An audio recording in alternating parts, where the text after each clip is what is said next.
자, 이제 2교시 강의를 시작하겠습니다.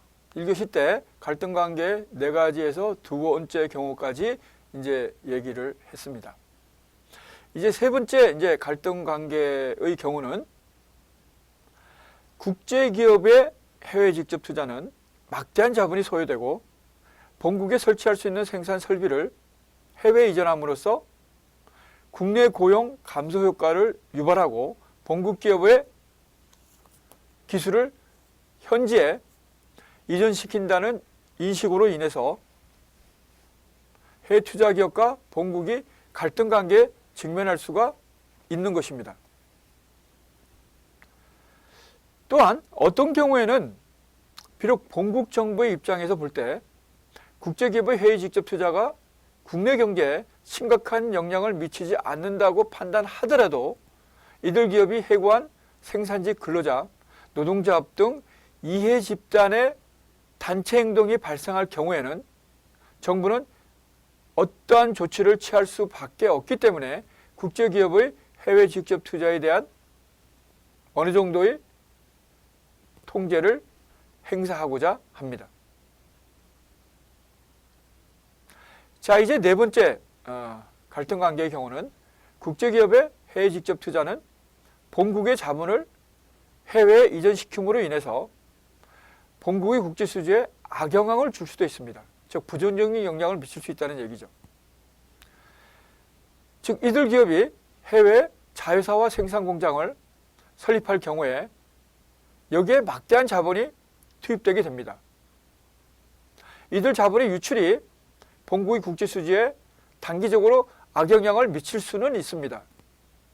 그러나 대부분의 해외 투자 기업들은 해외 직접 투자를 시장 선점, 시장 확대, 새로운 시장 개척 등 경영 전략의 일환으로 수행하고 있기 때문에 이를 통한 미래의 기업 경영 능력 확대가 장기적인 관점에서는 오히려 본국의 국제 수지에 긍정적인 영향을 미칠 수도 있습니다. 자, 이제 3절 현지국에 미치는 경제적 효과에 대해서 살펴봅니다. 해외 직접 투자를 실행하는 기업이 해외 진출할 경우에 현지국에 미치는 경제적 효과는 현지국 정부의 이들 기업에 대한 태도와 정책, 현지국의 사회문화적인 환경, 국민적 정서, 현지국의 경제 수준 등에 의해서 좌우된다고 할 수 있습니다. 외국 기업의 해외 직접 투자가 현지국에 미치는 경제적인 효과는 4가지 측면으로 살펴볼 수 있겠습니다. 첫 번째는 거시 경제적인 효과, 두 번째는 고용 효과, 세 번째는 산업 조직적인 효과, 그리고 네 번째는 경제 주권 효과입니다.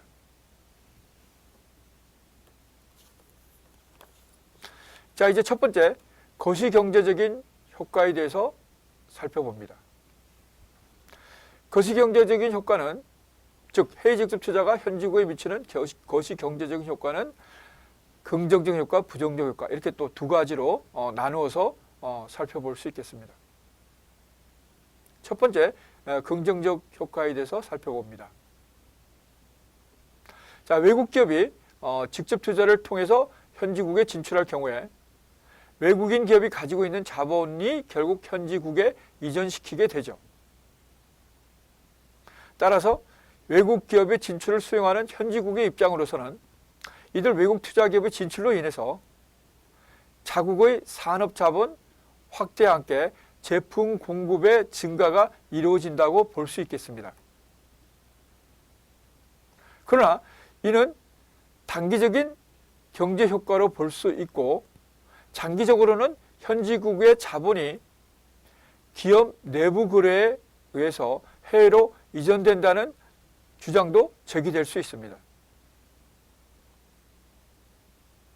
실제로 중남미 국가들과 미국계 해외 직접 투자 기업들의 마찰도 이러한 이유에서 발생된 것으로 파악할 수 있습니다.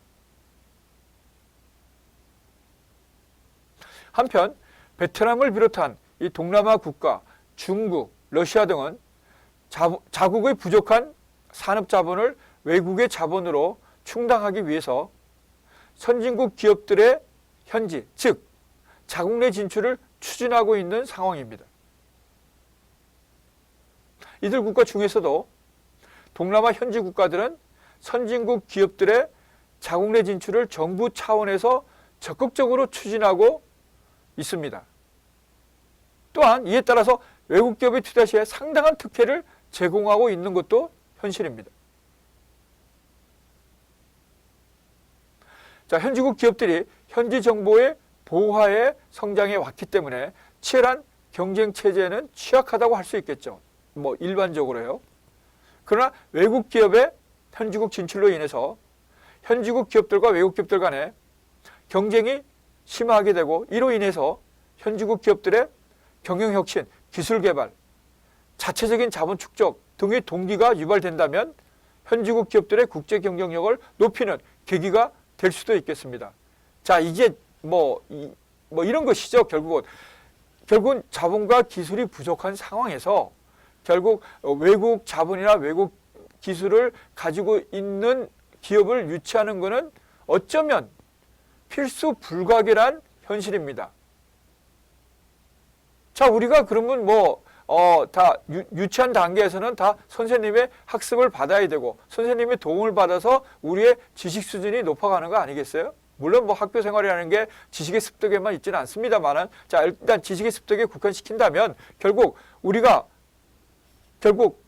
앞서서 공부한, 학습한 어떤 분들의 도움을 받아야 되는 것이죠. 전문적으로. 자, 이제 국가 경제도 마찬가지입니다. 국가 경제도 물론 다 없었을 때는 결국 우리가 다 그야말로 원시적인 경제 생활을 했겠죠. 자, 그러던 것이 결국 이제 차츰 인간의 지식이나 경험이 축적되고, 자, 이런 것들이 폭발적으로 이제 발생한 게 영국에서 일어난 산업혁명 아니겠습니까? 자, 그것이 이제 영국을 그야말로 강력한 그야말로 산업국가로 만들었고, 우리가 해가 지지 않는 영국, 그야말로 그걸 팍스 브리테니카라고 그러는데요. 거슬러 가면 팍스 로마나, 팍스 브리테니카, 그다음에 팍스 아메리카나, 이렇게 이제 큰 제국이 이제 그야말로 세계를 지배했던 시기를 나눠보면 그렇습니다. 자, 그런데 이제 이러한 선도적인 국가가 있는 것이죠. 선도적인 국가가 이제 결국 이제 그런 예를 경제 발전 단계를 먼저 앞서서 나갔을 때 후발 국가들이 스스로의 힘으로 하든가, 아니면은 결국은 이들 국가들의 어떤 도움을 받아서 결국 자생력을 키우는 계기로 삼든가, 여러 가지 방법이 있습니다. 여러 가지 방법. 또 도움을 받더라도 그것을 완전히 그냥 대체시켜 버린다든지, 아니면 그 도움을 받아서 자국 내 기업들을 육성해서 결국은 언젠가는 경쟁할 수 있는 상대로 키운다든가, 이런 것들이 우리가 어떤 산업 단계에 있는 국가들의 역사를 통해서도 우리가 충분히 파악할 수 있고, 우리 나름대로의 스트래티지, 우리 나름대로의 전략을 세울 수가 있는 것입니다. 자, 그것이 이제 뒤에서도 얘기 나옵니다만, 그 성공한 국가들, 실패한 국가들에 분류해서 대체적으로 우리가 동북아의 국가들, 일본을 비롯해서 아시아에서 제일 먼저 이제 그야말로 산업화의 길로 갔죠. 그 다음에 이제 그 뒤를 이어서 아시아의 네 마리 흔히 용이라고 표현되는 포 드래곤즈라고 불리되는 우리 한국, 그 다음에 홍콩, 싱가포르, 대만이 있습니다. 그 다음에 중국도 78년에 개혁개방의 길로, 이건 거대한 용이죠.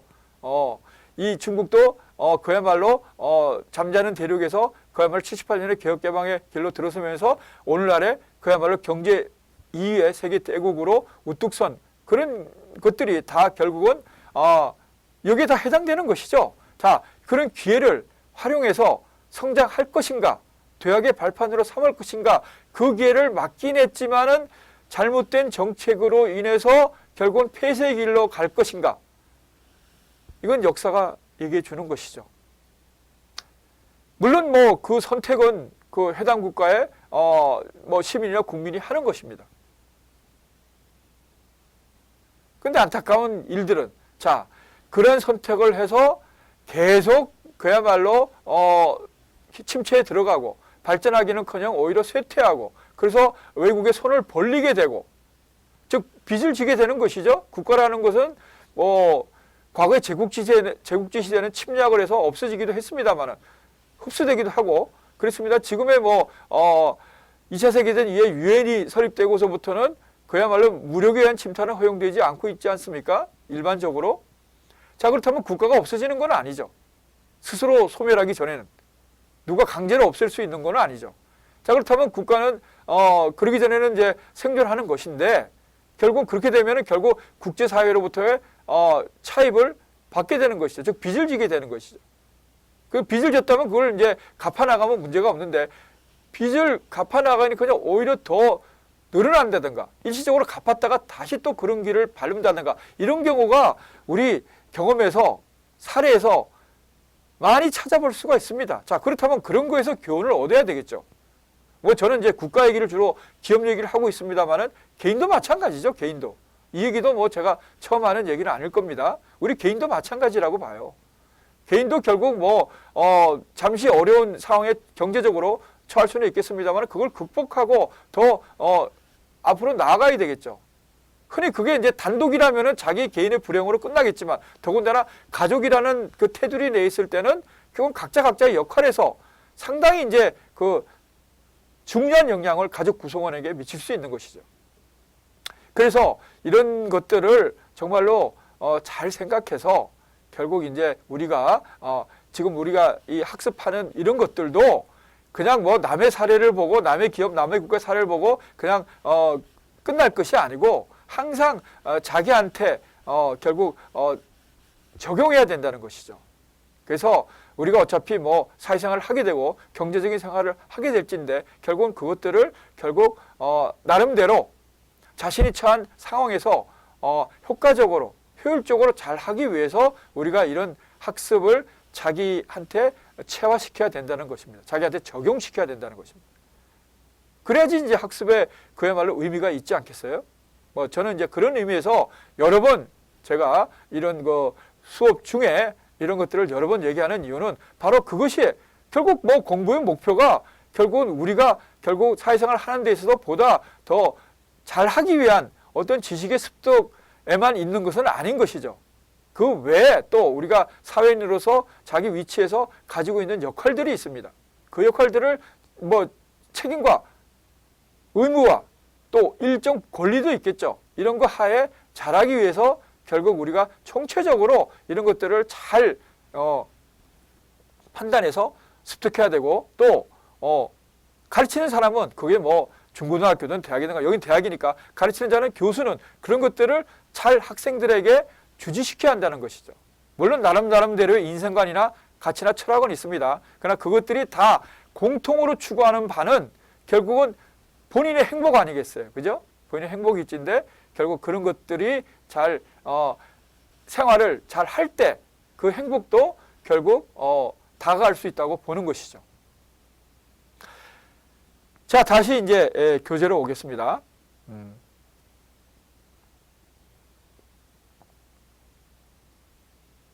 자, 그래서 이제 보면은 일단 그 긍정적인 효과에 대해서 제가 말씀을 드린 것 같아요. 그 다음에 이제 두 번째 이제 부정적 효과에 대해서 살펴봅니다. 해외 직접 투자 기업의 활동이 종종 현지국 정부와 마찰 관계를 야기시키게 되는데요. 이는 해외 투자 기업이 지속적으로 성장을 하기 위해서는 하나의 현지국에서만 활동하는 것은 아닙니다. 글로벌 시장을 대상으로 활동하게 되죠. 자, 우리가 뭐 지금 우리 기업을 예를 들 수 있겠죠. 뭐 현대자동차, 삼성전자 대표적인 우리의 기업 아닙니까? 현대자동차만 해도 얼마나 많은 해외 생산 공장을 가지고 있습니까? 미국에도 뭐 몇 개 지역에 있죠. 그 다음에 뭐 최근에 이제 브라질까지 진출했었고, 러시아, 터키, 인도, 뭐 그 외 또 여러 지역에 유럽 내에서도 여러 지역에 이제 생산 기지를 가지고 삼성전자 역시 마찬가지입니다.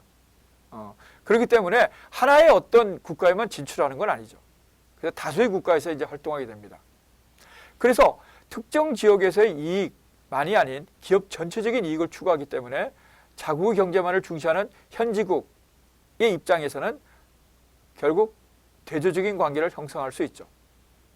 또한 외국 기업의 모기업이 현지국이 아닌 본국에 소재하는 관계로 인해서 주요 의사결정이 본국에 위치한 모기업에서 이루어질 경우에는 현지국 정부의 정책이나 국민 경제적 이익을 고려하지 않고 해외 투자 기업의 이익을 추구하는 전략을 수행함으로써 결국 현지국 정부나 국민의 경제 주권이 침해될 가능성이 항상 존재한다는 것입니다.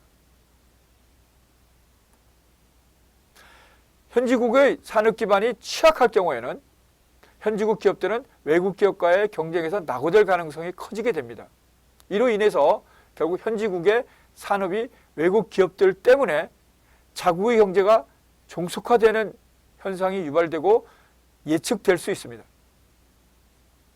예를 들면 아까도 제가 예를 들었습니다만 중남미 국가들의 미국계 기업들에 의한 경제적 종속을 지적할 수 있겠습니다. 자, 이런 경우는 아까도 제가 말씀드렸지만 미국 기업이 와서 결국 자국 내 기업이 결국은 퇴출당한 거 아니겠습니까? 아니면 아예 없었던가, 그렇죠? 이 둘 중에 하나겠죠. 있었더라도 자생적인 경쟁력을 갖추지 못하고 결국 자국에 진출한 외국 기업에 의해서 이것이 지금 뭐 미국 기업입니다만은 특히 중남미의 경우에는 이게 결국은 퇴출되는 경우죠. 저도 제가 이제 현대자동차에 근무하다가 유학을 갔습니다만 현대자동차도 제가 대학 다닐 시절에는 그야말로 국산차를 못 만들었었죠. 주로 그때는 이제 포드에 그야말로 조립 생산을 했었죠. 뭐 대우자동차도 마찬가지였습니다만은. 그래서 결국은 참 지금으로 생각하면 뭐 지금 우리 현대자동차를 보면 글로벌 인류 기업 아닙니까? 자, 우리가 풀 라인업을 갖추고 있죠. 아직 좀 미약한 점이 진정한 스포츠카. 우리가 흔히 얘기하는 이태리의 뭐 페라리나 람보르기니 같은 스포츠카는 아니더라도 그래도 명색이 진정한 의미의 스포츠카 정도로 이제 만들어야 되는데 그 좀 비슷한 전 단계에 오기는 왔습니다만은 그것까지 만든다면 그야말로 완벽한 풀 라인업을 갖추게 되죠. 승용차, 상용차, SUV, 스포츠카, 특장차, 다 이렇게 그야말로 이렇게 다 갖춘 그야말로 진정한 의미의 풀 라인업을 갖춘 승용차가 생산하는 그런 기업이 될 거라고 제가 다니기도 한 회사입니다만은 상상을 못했습니다. 제가 미국 유학 시에 포니2를 제가 85년에 유학 갔는데 86년에 포니2를 미국에 수출하게 됐어요. 물론 저는 뭐 한국 사람으로서 자랑스럽지만 제가 다닌 회사이기 때문에 너무너무 감격스러웠죠. 그러나 초창기에는 항상 그랬듯이 상당히 이제 그야말로 평판이 좋지는 않았습니다. 너무나 싼 차인데 품질도 뭐 형편없는. 그거는 뭐 일본의 도요타가 미국에 진출했을 때도 마찬가지 평판을 받았습니다. 그러니까 지금 어떻습니까? 북미 지역의 차로서 이미 선정된 바 있죠? 2번이나 선정된 바 있습니다. 또 기아차도 현대가 이제 인수해서 현대는 뭐 현대기아차 지금 형제 차가 됐습니다만은 기아차도 역시 나름대로의 경쟁력을 충분히 가지고 있죠. 자, 그래서 뭐 이 또 현대차, 기아차 얘기를 하면 또 그야말로 많은 그 시간이 소요될 텐데, 자, 진도상 제가 다시 교재로 돌아오겠습니다. 아마 제가 다닌 회사이기 때문에 제가 더욱더 애정을 가지고 이렇게 얘기할 수도 있습니다. 이해해 주시기 바랍니다. 자, 그래서 현지국의 산업기반이 취약할 경우에 결국 이제 그야말로 외국 기업이 낙오될 가능성이 커지게 되고 이게 이제 중남미 국가들로 예를 들었었죠. 그래서 이것도 결국은 저희는 이제 그걸 극복하고 그야말로 우뚝 섰기 때문에 자랑스럽게 제가 그 예를 든 것이죠.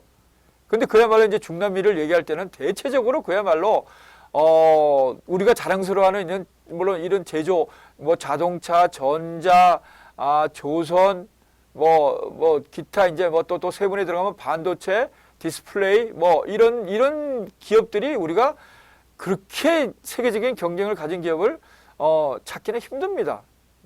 그런 것들이 이제 초기에 산업 정책에 있어서 실패했다는 것이죠. 결과적으로. 그래서 우리가 이제 이런 것들을 타산지석으로 이제 삼아야 되겠죠. 자, 이거는 이제 다시 이제 교재로 옵니다. 현지국 정부의 통제가 없는 무계획적인 외국인 기업의 유치는 현지국의 산업 기반을 약화시켜서 결국 해당국의 경제가 타국의 외국인 기업들에 의해서 지배되는 현실이 야기되는 것입니다. 이게 이제 그 예로서 이제 중남미 지역들을 예를 들었었죠. 자, 국제 수지 측면에서 보면 외국인 기업의 직접 투자로 인한 자본 유입으로 단기적으로는 현지국의 국제 수지가 개선될 수도 있습니다.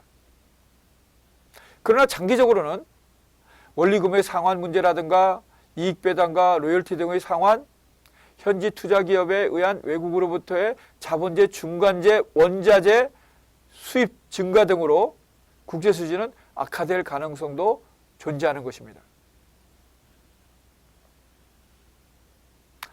자, 이제 두 번째 고용 효과에 대해서 살펴보겠습니다. 현지국의 입장에서 볼 때 외국 기업이 투자가 들어올 때 자본의 유입 정도와 같이 가장 크게 관심을 가지는 부분은 고용이라고 할 수 있겠죠. 자, 얼마만큼 고용이 늘어날 것인가. 자, 그겁니다. 일반적으로 외국 기업의 국내 진입은 국내 고용 인력의 흡수를 통해서 고용의 증대를 가져오는 것으로 인식되어 있습니다. 그러나 외국인 직접 투자가 현지국에서 어느 정도의 고용 기회를 창출할 것인지를 파악하는 것은 쉽지 않습니다. 왜냐하면 뭐 뒤에도 설명이 있겠습니다만 그건 현지 진출 기업의 생산물 제조에 있어서 어느 정도의 기술 수준을 활용할 것인가. 예를 들면 뭐 진출하는데 이건 좀 극단적인 경우입니다만은 자동화가 다 이루어진다면 실제 뭐 소수의 관리하는 인력만 필요하지 대규모 고용이 일어날 수가 없겠죠. 그런 경우에는.